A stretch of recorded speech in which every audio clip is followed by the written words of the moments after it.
ഞാൻ എൻ്റെ മോള് ഓട്ടിസ്റ്റിക്കാണെന്ന് അറിയുമ്പോൾ ഒട്ടും വിശ്വസിച്ചിട്ടുണ്ടായിരുന്നില്ല കേട്ടോ. അവൾ ഓട്ടിസ്റ്റിക്കാണെന്നുള്ളത് കണ്ടാൽ മനസ്സിലാവില്ല. നമ്മൾക്കൊക്കെ ഒരു തോന്നലുണ്ടായിരുന്നു ഓട്ടിസ്റ്റിക് എന്ന് പറയുമ്പോൾ മുഖമൊക്കെ വേറെ ഷേപ്പ് അങ്ങനെയൊക്കെ. അപ്പം എല്ലാവരും പറഞ്ഞു തെറാപ്പി നമ്മളിങ്ങനെ അസസ്മെൻറ്റിനൊക്കെ പോകുമ്പോൾ അവർ പറഞ്ഞു. പക്ഷെ നമ്മൾ ഒരിക്കലും വിശ്വസിച്ചില്ല.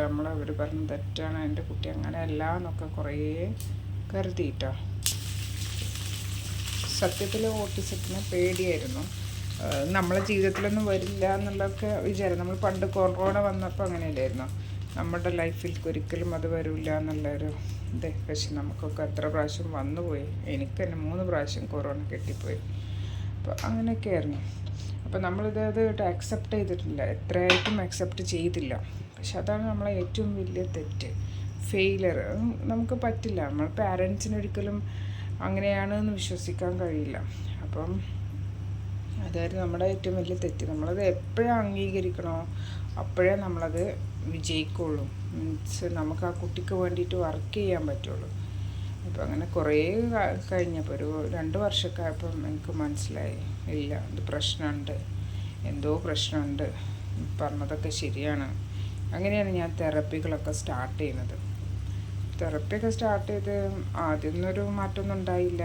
പിന്നെയും വെയിറ്റ് ചെയ്തു, പിന്നെ അത് വിടാതെ തുടങ്ങി. പക്ഷെ തെറപ്പി ഞാൻ ആദ്യം തന്നെ തുടങ്ങിയിട്ടുണ്ട് കേട്ടോ. ഇവർ പറയുമ്പോൾ തന്നെ, സംസാരം കുറവായപ്പോൾ തന്നെ ഞാൻ തുടങ്ങിയിട്ടുണ്ടായിരുന്നു തെറപ്പി. അത് സ്റ്റോപ്പൊന്നും ചെയ്തിട്ടുണ്ടായിരുന്നില്ല. അപ്പോൾ നമ്മളെപ്പോഴും നമ്മുടെ മുന്നിലിരിക്കുന്ന ആൾ അവരൊരു എക്സ്പേർട്ടായിരിക്കുമല്ലോ, അങ്ങനെയുള്ള ഒരടുത്തല്ലേ നമ്മൾ പോവുള്ളൂ. അപ്പോൾ അവർ പറയണത് നമ്മൾ കേൾക്കാനുള്ള മനസ്സ്, അല്ലെങ്കിൽ അത് ഒന്ന് അക്സെപ്റ്റ് ചെയ്യാനുള്ള മനസ്സ് നമ്മളെപ്പോഴും കാണിക്കണം ഈ ഒരു കേസിലൊക്കെ. കാരണം വയസ്സ് വലിയൊരു പ്രാധാന്യമുണ്ട് ഈ ഒരു ഇതിൻ്റെ ചേഞ്ചസിന്, മാറ്റങ്ങൾക്ക്. നമുക്കത് ക്യൂർ ചെയ്യാൻ പറ്റില്ല, പക്ഷെ നമുക്കത് മാനേജ് ചെയ്തിട്ട് കൊണ്ടുവരാൻ പറ്റും. അപ്പോൾ ഞാനിത് പറയാൻ കാരണം ഒരുപാട് പാരൻസ് ഇപ്പോഴും ഉണ്ടാവും. ഇപ്പോൾ കുറേയൊക്കെ മാറിയിട്ടുണ്ടാവും കേട്ടോ. പക്ഷെ ഞാനൊക്കെ കൊറോണ കഴിഞ്ഞ ഉടനെയാണ്. അപ്പം നമുക്ക് ആ ഒരു സമയത്ത് ഇത് അത്ര എക്സ്പീരിയൻസ് ഇല്ല, നമ്മുടെ സമൂഹത്തിൽ അത്ര എക്സ്പീരിയൻസ് ഇല്ല ഈ ഒരു കാര്യം. പക്ഷെ നമ്മളൊക്കെ കൊറോണ ടൈമിൽ മൊബൈൽ കണ്ട് മക്കൾ മൊബൈലൊക്കെ നന്നായിട്ട് യൂസ് ചെയ്തിട്ടുണ്ടല്ലോ, അങ്ങനെ വന്നുള്ളതാണ്. അപ്പം അതിന് മുന്നേ നന്നായിട്ട് സംസാരിച്ചിരുന്ന കുട്ടിയാണ്, പിന്നെ സംസാരം കുറഞ്ഞതാണ്. അപ്പം നമ്മളെക്കാളും കൂടുതൽ നമ്മുടെ മുന്നിലിരിക്കുന്ന എക്സ്പേർട്സിനെ നമ്മൾ മാനിക്കേണ്ട കാര്യമുണ്ട്. പക്ഷെ ഞാനിത് അക്സെപ്റ്റ് ചെയ്യാത്ത പ്രശ്നം ഉണ്ടായിരുന്നുള്ളൂ. തെറപ്പികളൊന്നും മുടക്കിയിട്ടുണ്ടായിരുന്നില്ല, തെറപ്പിയൊക്കെ ചെയ്തിട്ടുണ്ടായിരുന്നു കേട്ടോ.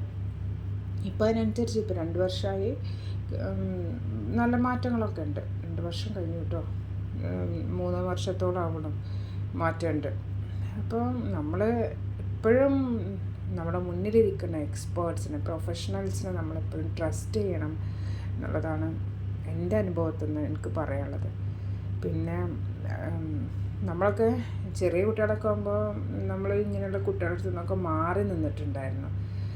ആ കുട്ടി നമ്മളെ കാട്ടുമോ, വികൃതി കാട്ടുമോ അങ്ങനെയൊക്കെ കരുതിയിട്ട്. പക്ഷെ ഇപ്പം നമ്മുടെ ലൈഫിൽ ഇങ്ങനെ വന്നപ്പോഴാണ് മനസ്സിലാവണം അതിൻ്റെ ഒരു വേദന, ആ കുട്ടീൻ്റെ അമ്മയ്ക്ക് ഉണ്ടാവണ വേദന എന്താണെന്നുള്ളതൊക്കെ ഇപ്പോഴാണ് കേട്ടോ നമുക്ക് മനസ്സിലാവുന്നത്. ഇപ്പോൾ മോൾ സ്കൂളിലൊക്കെ പോകുന്നുണ്ട്. മോൾക്കൊരു ഷാഡോ ടീച്ചറുണ്ട്. ഇപ്പോൾ അവരുടെ കൂടെ അവൾ പോകുന്നുണ്ട്, കുഴപ്പമൊന്നുമില്ല. പക്ഷെ കുട്ടികളൊക്കെ നന്നായിട്ട് കൂടെ കൂട്ടിക്കൊണ്ട് നടക്കുന്നുണ്ട്. അപ്പോൾ അതാണ് ഏറ്റവും വലിയൊരു എന്താ പറയുക, ഈ ഒരു കാലഘട്ടത്തിൽ കിട്ടിയ ഏറ്റവും നല്ലൊരു കാര്യം അതാണ്. എനിക്ക് തോന്നുന്നു ആ പഴയ കാലഘട്ടത്തിലൊന്നും കുട്ടികൾ ഇത്രയും ഉണ്ടായിരുന്നെന്നറിയില്ല, ഇങ്ങനെ നമ്മളെ കൂടെ കൂട്ടുന്നവർ. പക്ഷേ ഇപ്പോഴത്തെ കുട്ടികൾ നന്നായിട്ട് അവളെ കൂടെ കൂട്ടിക്കൊണ്ട് നടക്കും ഒക്കെ ചെയ്യും കേട്ടോ. അവൾക്കായിട്ട് സമയം കൊടുക്കും, അങ്ങനെയൊക്കെ ചെയ്യും. എന്തായാലും ഇപ്പം ഞങ്ങൾ യാത്ര തുടങ്ങിയിട്ട് ഇപ്പോൾ 3 വർഷമായി. അപ്പം ഇടയ്ക്കിടയ്ക്ക് മോളുടെ വിശേഷങ്ങളൊക്കെ ആയിട്ട് വരുന്നുണ്ട്. അപ്പോൾ എല്ലാവരും ഒന്ന് സപ്പോർട്ട് ചെയ്യണം, ലൈക്ക് ചെയ്യാനും കമൻറ്റ് ചെയ്യാനും ഒക്കെ ഒന്ന് സമയം കാണണം. ഓക്കെ, എല്ലാവരും ഒന്ന് സപ്പോർട്ട് ചെയ്യേണ്ട. ഒരു റിലീഫിന് വേണ്ടിയിട്ടാണ് ഞാൻ യൂട്യൂബിൽ എത്തിയിട്ടുള്ളത്. ഇന്നിപ്പോൾ കുറേ ദിവസമായി എല്ലാവരും ദോശ കഴിച്ച് മടുത്തിട്ടുണ്ട്.